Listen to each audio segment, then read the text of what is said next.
হুল দিবসে মালদায় পদযাত্রা, পূর্ণাঙ্গ সরকারি ছুটির দাবি।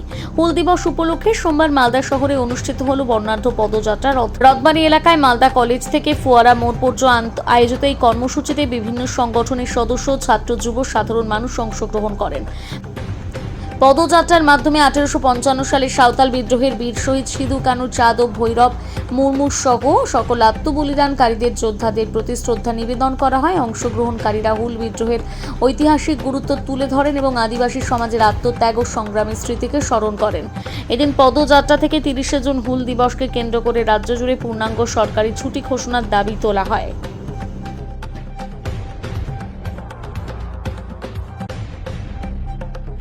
আজকে 30শে জুন আমরা র্যালি বের করেছি মালদা কলেজ মাঠ থেকে রথবাড়ি হয়ে পোস্ট অফিস মোড় পর্যন্ত। আমাদের ডিমান্ড হচ্ছে আজকে 30শে জুন সমস্ত সরকারি অফিস আদালত সব সরকারিভাবে যেন আমাদের ছুটি আবেদন করছি আমরা সরকারের কাছে, যেন আজকের দিনটাকে পূর্ণাঙ্গ ছুটি ঘোষণা করা হয়। আজকের দিনে সাঁওতাল বিদ্রোহ শুরু হয়েছিল 1855 খ্রিস্টাব্দে। তৎকালীন ঝাড়খণ্ডের ভগনাডি মাঠে প্রায় 10,000 সাঁওতাল সম্প্রদায় লোকজন এসে আজকে জমায়েত হয়ে হুল বিদ্রোহ শুরু করেছিল। তার জন্য সেই দিনটাকে স্মরণ করার জন্য আজকে আমরা এই র্যালিটা করেছি। আমার নাম বাচ্চু মুন্ডা, আমি মালদা এসটি স্টুডেন্ট ইউনিয়নের প্রেসিডেন্ট।